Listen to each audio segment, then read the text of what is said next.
تسلیم کرتا ہے اس بات کو. لیکن جہاں تک ان کی بنیاد پر ایک کامل معاشرتی اور انسانی مساوات پر مبنی معاشرے کے قیام کا تعلق ہے، یہ کام صرف اور صرف ایک مرتبہ کیا ہے تاریخ انسانی نے، اور وہ کیا ہے محمد رسول اللہ صلی اللہ علیہ وسلم. تسلیم کیا. تو عربی زبان کی ایک کہاوت ہے الفضل ما شہدت بہ الاعداء. فضیلت تو اصل میں وہ ہے کہ دشمن بھی فضیلت کا اقرار کرے، دشمن بھی مانے کہ ہاں واقعتاً یہ بات صحیح. تو اس سے بڑھ کر دشمن رسول کون ہوگا؟ لیکن یہ کہ اس بات کو اس نے تسلیم کیا کہ جہاں تک مواعظ کا تعلق ہے، سرمن کا تعلق ہے، جز و ضبط نظارت کے یہاں بہترین مواعظ موجود ہیں، لیکن ان بنیادوں پر ایک معاشرہ قائم کیا ہے تاریخ انسانی میں صرف ایک مرتبہ، نہ اس سے پہلے ہوا نہ اس کے دور میں ہوا، وہ قائم کیا محمد رسول اللہ صلی اللہ علیہ وسلم. تو معلوم ہوا کہ انقلاب کی اصطلاح اگر 100% راست آتی ہے تو وہ آتی ہے انقلاب محمدی پر صلی اللہ علیہ وسلم. اس میں اگلی بات یہ نوٹ کیجئے کہ حضور صلی اللہ علیہ وسلم کا جو ایک امتیازی مقام ہے، آپ سے پہلے جتنے بھی نبی اور رسول آئے ہر ایک نے دعوت دی ہے اپنی قوم کو. قوم عاد ہے، قوم سمود ہے، قوم شعیب ہے، قوم فرعون ہے، ہر ایک کا قول قرآن نے نقل کیا. یا قوم اعبدوا اللہ ما لکم من الہ غیرہ. ہر نبی نے کیا کہا؟ اے میری قوم کے لوگوں، میں تمہیں بلاتا ہوں توحید کی طرف، عبادت کرو صرف ایک اللہ کی. لیکن نبی اکرم صلی اللہ علیہ وسلم کی دعوت کیا؟ یا ایھا الناس، اے بنی نوع انسان. پھر وہی بات جو میں نے آغاز میں عرض کی تھی کہ اس کے معنی کیا ہوئے کہ آپ رسول ہیں کل بنی نوع انسان کے لیے، خاتم النبیین ہیں، خاتم المرسلین ہیں، جبکہ اس سے پہلے جتنے بھی رسول آئے ہیں اپنی خاص قوم کی طرف آئے. اور ہوتا کیا تھا ان کے ساتھ کہ رسول نے دعوت پیش کی، قوم میں سے اکثریت وہ تھی کہ جس نے دعوت کو رد کر دیا، اپنی عیاشیوں کے اندر، اپنی نفس پرستی کے اندر. وہی عقائد بت پرستانہ ہیں، کبھی سورج کو جو ہے دیوتا مان لیا گیا ہے، کبھی جل دیوتا جو ہے وجود میں آ گیا، آگ کی پرستش کی جا رہی ہے. اکثریت انہی لوگوں پر مشتمل تھی نا. ہم معاشرے میں سے قلیل تعداد ایسے لوگوں کی تھی کہ جو پھر ایمان لائے ہیں اس رسول پر، لیکن وہ ہمیشہ قلیل تعداد. آپ کو کسی رسول کی زندگی میں ایکسیپشن صرف محمد رسول اللہ صلی اللہ علیہ وسلم ہے، یا کسی درجے میں اگر آپ لے سکتے ہیں تو حضرت موسیٰ علیہ السلام. بقیہ تمام رسولوں کا جن کا ذکر قرآن میں موجود ہے، کہیں کوئی انقلابی جد و جہد آپ کو نظر ہی نہیں آئے گا. پھر اسلام یا یہ کہ جو دین دے کر وہ بھیجے گئے تھے غالب کیسے ہوا؟ وہ انقلابی پروسیس تو نہیں ہے. وہ غالب یوں ہوا کہ اللہ تعالیٰ کی طرف سے ان لوگوں کے لیے کہ جنہوں نے اس دعوت کو رد کر دیا تھا، آسمان سے عذاب نازل کر دیا گیا.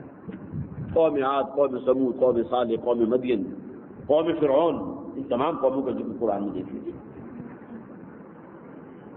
آسمان سے پتھروں کی بارش ہو گئی ہے. طوفان نوح ہے کہ پوری کی پوری قوم جو ہے وہ غرق کر دی گئی، حضرت نوح علیہ السلام کی قوم.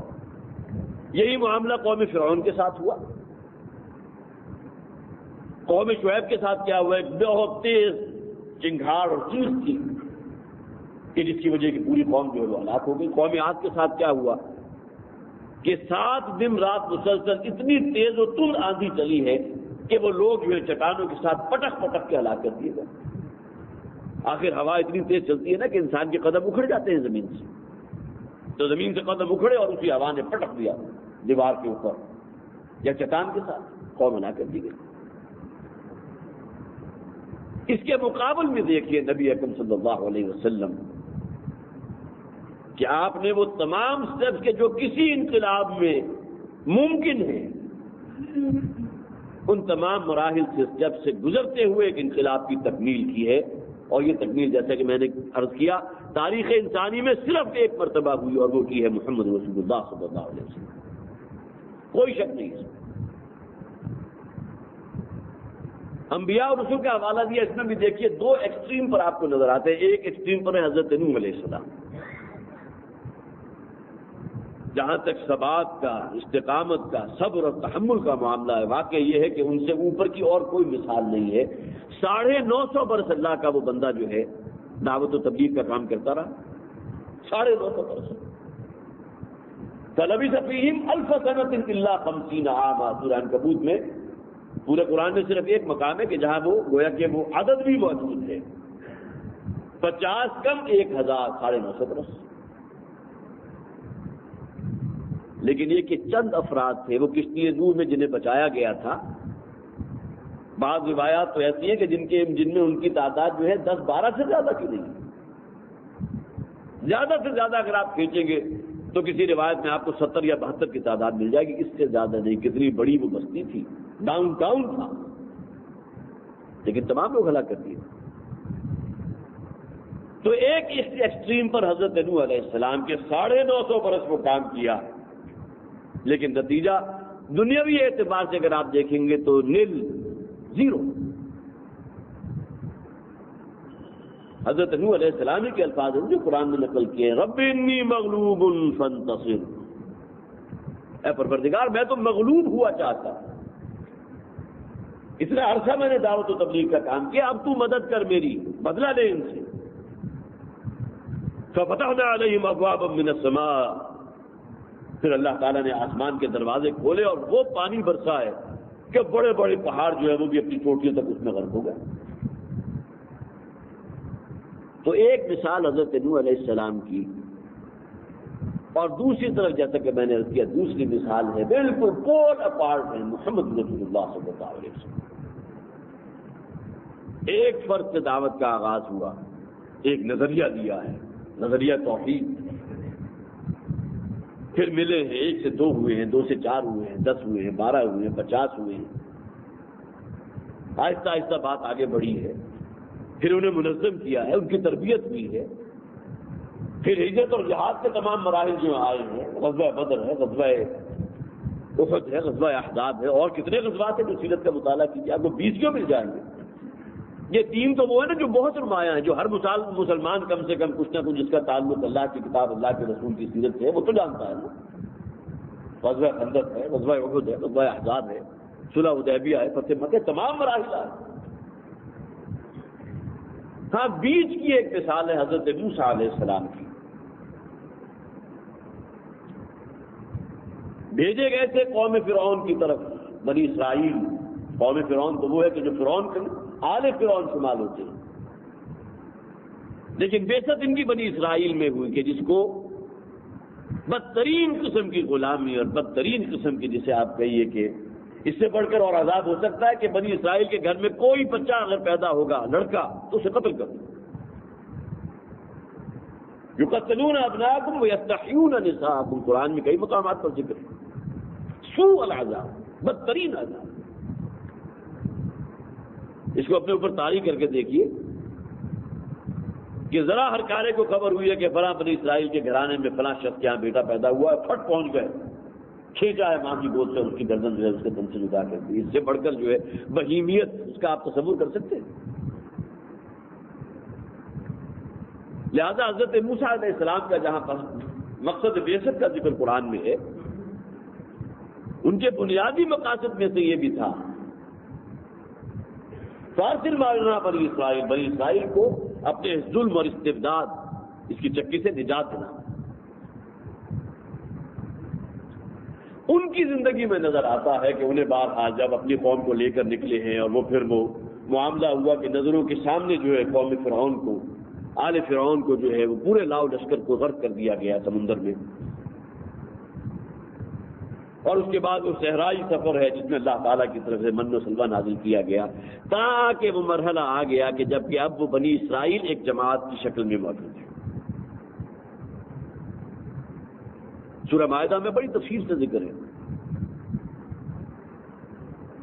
کہ جب وہ وقت جہاد آیا ہے، وقت قتال آیا ہے، اور حضرت موسیٰ نے اپنی قوم سے کہا کہ نکلو اللہ کے راستے میں، یہ ارض فلسطین تمہارے لیے لکھ دی ہے اللہ نے، بس ہمت کرنی ہے، نکلنا ہے، داخل ہونا. لیکن یہ کہ اللہ کی عنایتیں اور اللہ کے جو احسانات تھے اس کے نتیجے میں شاید اس درجے بزدل ہو چکے تھے کہ سوائے 3 افراد ہیں، حضرت موسیٰ علیہ السلام ہے، حضرت یوشع ابن نون ہے اور کالب بن یوحنا ہے، جن کا ذکر آپ کو تورات میں ملتا ہے، صرف 3 افراد، اور پوری قوم نے چت کا انکار کر دیا، اور الفاظ بھی قرآن نے نقل کر دیے ہیں جو ان کی زبانوں سے نکلے ہیں۔ اذهب انت وربك فقاتلا، حضرت موسیٰ علیہ السلام سے مخاطب ہو کر کہا جاؤ موسیٰ تم اور تمہارا رب دونوں جا کر قتال کرو، لڑائی کرو، جنگ کرو، انا ہاہنا قاعدون، ہم تو یہیں بیٹھے، ہم یہاں سے ہلنے والے ہیں۔ غزوہ بدر کے موقع پر ایک مرحلہ آ گیا تھا، اس لیے کہ آپ کے علم ہے کہ حضور جب مدینہ سے نکلے تو جنگ کا تو ارادہ ہی نہیں تھا۔ قافلہ جو ابو سفیان لے کر چلا تھا کہ جس میں 300 یا بعض روایات میں غالباً 900 اونٹوں کی تعداد ہے جو ساز و سامان سے لدے ہوئے تھے، اس قافلے کا رستہ روکنا مطلوب تھا، لیکن یہ کہ رستے میں اطلاع ہوئی، مخبری ہو گئی کہ وہاں سے 1000 کا جو ہے لشکر پورے کیل کانٹے سے لیس باز سے روانہ ہو چکا ہے مدینہ کی طرف اور پہنچا چاہتا ہے بدر کے مقام پر۔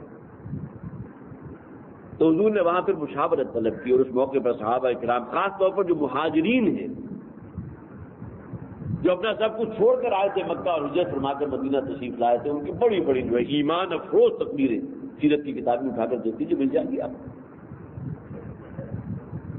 اور حضرت سعد ابن عبادہ رضی اللہ تعالیٰ عنہ نے اس موقع پر حوالہ دیا تھا قوم موسیٰ کا، جس کا بھی میں نے ذکر کیا کہ انا آمنا بک وصدقناک، اے اللہ کے رسول صلی اللہ علیہ وسلم، ہم تو آپ پر ایمان لا چکے ہیں، ہم نے تو آپ کی تصدیق کی ہے، اب ہم سے اگر آپ پوچھیں گے کس طرف کا ارادہ ہے، آیا قافلے کی طرف چلنے کا ارادہ ہے یا جنگ کے لیے تیاری کرو، تو ہم سے پوچھنے والی کون سی بات ہے؟ آپ ہمیں حکم کیجیے، ہم تو آپ پر ایمان لا چکے ہیں، نہ آمنا بک وصدقناک۔ اور اسی موقع پر انہوں نے کہا تھا کہ حضور ہمیں موسیٰ کے ساتھیوں پر کہیں قیاس نہ کیجیے گا کہ جنہوں نے اپنے رسول سے کہہ دیا تھا کہ اذهب انت وربك فقاتلا، جاؤ تم اور تمہارا رب دونوں جا کر جنگ کرو، ہم تو یہیں بیٹھے۔ انا آمنا بک وصدقناک، آپ ہمیں حکم دیجئے، ہم اپنی اونٹنیوں اور اپنے گھوڑوں کو دوڑاتے ہوئے سمندر کے کناروں تک پہنچا دیں گے، اگر آپ حکم دے دیں گے تو سمندروں میں اتار دیں گے، اس کے لیے بھی تیار ہیں۔ اس لیے کہ اگر ہم نے آپ کو اللہ کا رسول مانا ہے تو پھر گویا کہ ہم نے تو اپنے آپ کو فروخت کر دیا ہے آپ کے ہاتھ۔ یہ فروخت کا لفظ قرآن نے استعمال کیا ہے، ان اللہ اشتری من المؤمنین انفسهم واموالهم بان لهم الجنہ، اللہ تعالیٰ تو اہل ایمان کی مال بھی اور ان کی جان بھی جنت کے عوض خرید چکا ہے، گویا کہ وہ فروخت کر چکے ہیں اپنے آپ کو۔